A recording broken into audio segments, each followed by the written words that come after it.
साथी हैं इनको मैं बताना चाहूँगा कि पीछे कर थोड़ा मोबाइल भाई। कल किसान संगठनों के द्वारा करनाल नई अनाज मंडी में एक प्रोटेस्ट का कॉल है, एक महापंचायत बुलाई गई है और उसमें आज हमने इस संदर्भ में जो इनके मुख्य नेतागण थे उनसे बैठक की थी।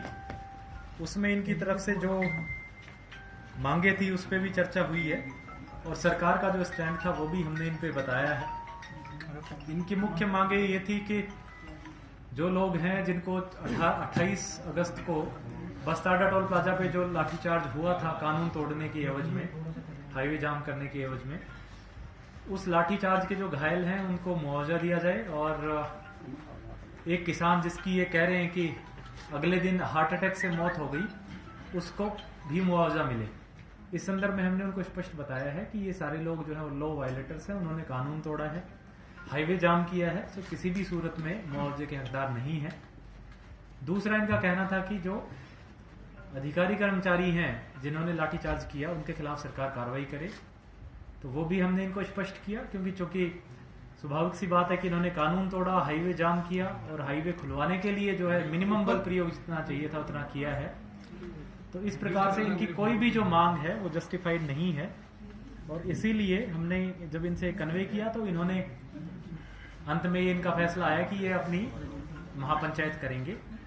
इस सिलसिले में मैं किसानों से जितने भी लोग यहाँ इकट्ठे होंगे उनसे आग्रह करूंगा, एक तो शांति व्यवस्था जरूर बना के रखें, जितनी भी गैदरिंग हो।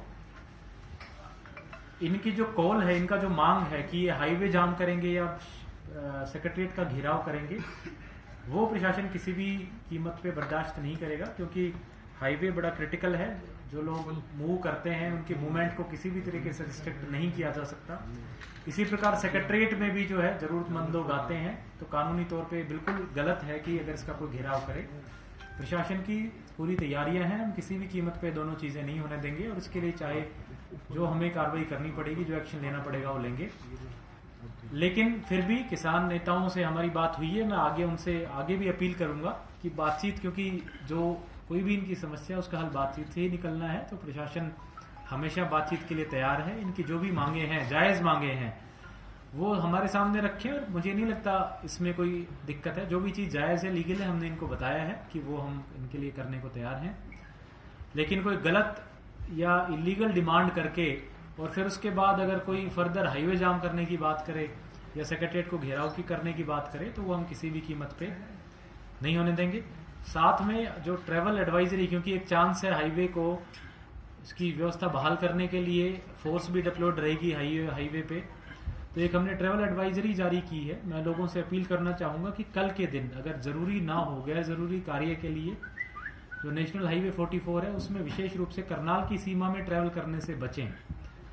और अगर फिर भी किसी को ज़रूरत पड़ती है ट्रैवल करने के लिए तो हमने एडवाइजरी में विस्तृत रूप से आज, जो कि लगभग सभी प्रिंट मीडिया के न्यूज़पेपर्स में भी छपा है, कल सोशल मीडिया पे भी हमने जारी किया था, तो हमने ऑल्टरनेटिव रूट्स प्लान करके बताए हैं। उन ऑल्टरनेटिव रूट्स को लें ताकि हाईवे पे इन केस आवाजाही किसी वजह से बाधित होती है तो लोगों को दिक्कतें ना आए।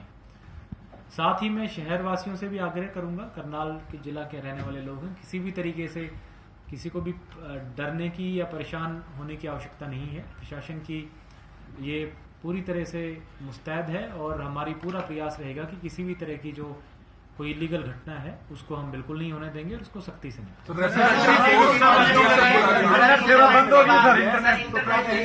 धारा 144 हमने कल के लिए लगाई है। इसमें जो भी 5 या 5 से अधिक लोग जो कानून तोड़ने की इच्छा से इकट्ठे होंगे या कोई वेपन जैसे लाठी भाला वगैरह लेकर के इकट्ठा होंगे, उनके गैदरिंग पे प्रतिबंध है और अगर इस तरीके से कोई लोग इकट्ठे होते हैं तो उनको उसको कल के लिए प्रतिबंधित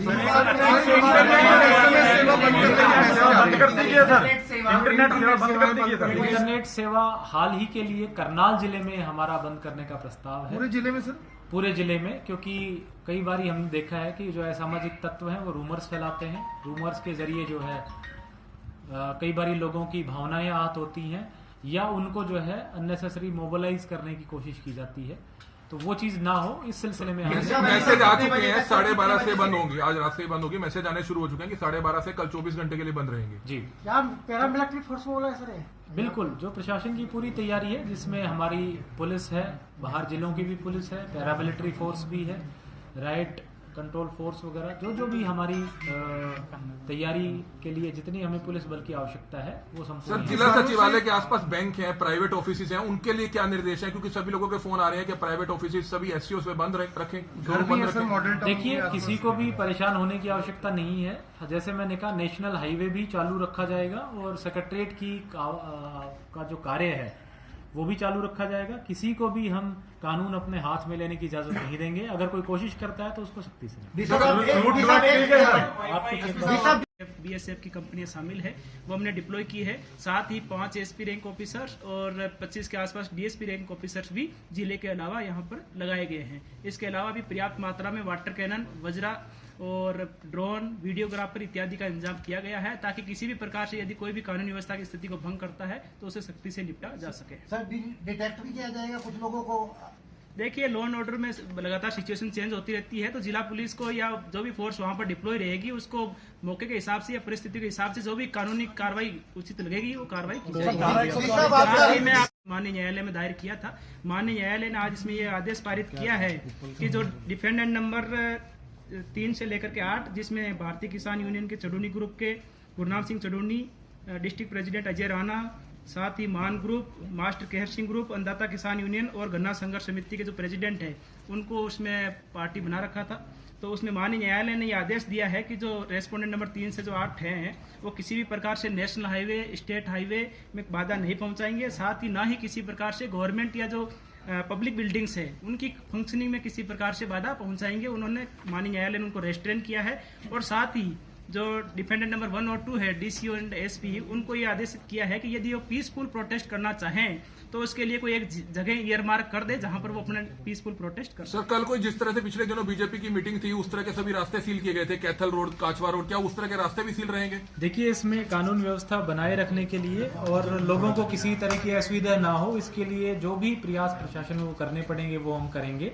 साथ ही जैसे अभी एसपी साहब ने बताया कि न्यायालय से भी एक आदेश आया है जिसमें ये कहा गया है कि अगर प्रोटेस्टर्स को धरना साइट की कोई आवश्यकता है तो वो अपनी रिक्वेस्ट कर सकते हैं और प्रशासन उनको पीसफुल धरने के लिए जगह दे सकता कोई है। जगह के लिए अप्लाई किया सर? तो इस तरह की अभी तक बात सामने नहीं आई है। अगर उनकी तरफ से कोई बात आती है तो न्यायालय के आदेश अनुसार आपका बयान मैं मीडिया साथियों से भी आग्रह करूंगा, क्योंकि लॉ एंड ऑर्डर की सिचुएशन है, व्यवस्था है और काफी डेलिकेट सिचुएशंस होती हैं। ऐसे में जिम्मेदारी पूर्वक रिपोर्टिंग मीडिया के तरफ से हो, चाहे वो प्रिंट मीडिया हो, इलेक्ट्रॉनिक मीडिया हो, सोशल मीडिया हो, क्योंकि ये जो मामले इतने डेलिकेट होते हैं कि एक भी फॉल्स न्यूज या रूमर्स जो है वो सारी सिचुएशन को खराब कर सकते हैं। इसलिए मीडिया के आज करनाल के सभी रेस्पॉन्सिबल साथी यहाँ पे आए हुए हैं। मेरा आप सबसे आग्रह रहेगा कि कोई भी रूमर्स ना चलाएं और लाइव कवरेज के चक्कर में कई बार हम जो है इस तरह की इंफॉर्मेशन लोगों में देते हैं जिससे लोगों की भावनाएं आहत हो सकती हैं। तो वेरीफाई करने के बाद ही, प्रशासन से वेरीफाई करने के बाद ही, या जिस भी सोर्स से जिसको जो आपको ठीक लगे उससे वेरीफाई करने के बाद ही सूचनाएं चलाएं, ताकि लोग आवेश में आकर के लॉ एंड ऑर्डर तोड़ने संबंधी कोई कदम सर, एक ना जिला सचिवालय के आसपास जो प्राइवेट ऑफिस है उसमें काफी लड़कियां भी आती हैं, लड़के भी आते हैं, तो इतना जब रश हो जाएगा तो उन्हें दिक्कत आ सकती है आने जाने में। तो देखिए, मैं आप उनसे रिक्वेस्ट अपील कर सकते हैं कि जरूरत ना हो तो ना ही खोले हो। बिल्कुल, जितने भी ग्रुप्स हैं, चाहे वो कमर्शियल ग्रुप्स हैं, इंस्टीट्यूशंस हैं जो सेक्रेटरीट के आसपास के हों, अगर आपको बहुत आवश्यक ना हो तो आप कल के लिए बंद रख सकते हैं, क्योंकि उसमें आपके एम्प्लॉयज को कहीं ना कहीं इनकन्वीनियंस हो सकती है। लेकिन मैं स्पष्ट कर दूं कि किसी भी तरीके से प्रशासन की पूरा प्रयास है कि किसी भी तरीके से लोगों को किसी तरीके से जो लोग कैथल से काचवा रोड से आएंगे, मतलब वहां पर डंपर्स रहेंगे, बंद रहेंगे रास्ते, सबकी मूवमेंट चालू रहेगी, सबकी मूवमेंट्स चालू रहेगी, सारे स्कूल्स खुले रहेंगे। इस प्रकार का कोई भी जो है आदेश या किसी डायरेक्शंस प्रशासन के द्वारा नहीं दी गई हैं।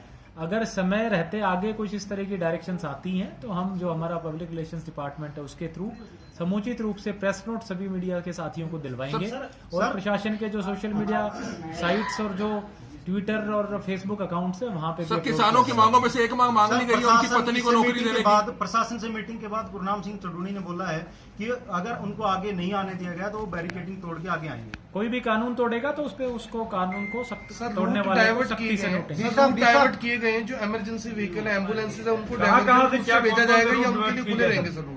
जो इमरजेंसी व्हीकल्स हैं वो अगर सीधे रास्ते से आना चाहते हैं बिल्कुल आए। जैसा हमने कहा, हम हाईवे की कार्रवाई किसी भी कीमत पे नहीं रोकने देंगे। फिर भी 1% चांसेस हैं कुछ समय के लिए अगर पुलिस फोर्स और प्रदर्शनकारियों में झड़प होती है तो हो सकता है हाईवे कुछ समय के लिए बंद रहे। इसलिए एडवाइजरी के तौर पे हमने रूट डाइवर्जेंस की ड्यूटीज सर, जिस किसान की मौत हुई है, सर जिस किसान की मौत हुई है उनकी पत्नी को नौकरी देने की बात कही है। अभी इस तरह की कोई बात नहीं है। अगर किसान संगठनों की तरफ से जो भी मांगे आती हैं, जैसे मैंने कहा, जब भी मांगे आएंगी उन पे बैठ उन्होंने कहा कि डीसी रेट में नौकरी, और अगर बातचीत से जो हल निकलेगा ऐसी स्थितियां लग रही हैं, तो जिन लोगों को आप पहले ही मान रहे हैं कि वो कोर्ट से भी आदेश हुए हैं, तो ऐसे लोगों को क्या डिटेन क्यों नहीं किया? जैसे भी आवश्यकता पड़ेगी कानून व्यवस्था को बहाल रखने के लिए व्यवस्था की सब जाएगी। आपके बयान कंट्राडिक्टरी है। आप कह रहे हैं कि धारा 144 लगा दी गई है और उसके बावजूद आप कह रहे हैं कि अगर वो शांति से महापंचायत करना चाहते हैं तो करें। जब धारा 144 लगा दी जो भी लोग कानून व्यवस्था तोड़ने के लिए, अगर आप धारा 144 का आदेश ठीक से पढ़ेंगे तो उसमें लिखा है कि 5 या 5 से ज्यादा लोग अगर कानून तोड़ने की दृष्टि से इकट्ठे होते हैं तो जिस समय हमें ये लगा कि ये कानून तोड़ रहे हैं उस तब समय उनके खिलाफ कार्रवाई भी करेंगे और 144 के तहत कार्रवाई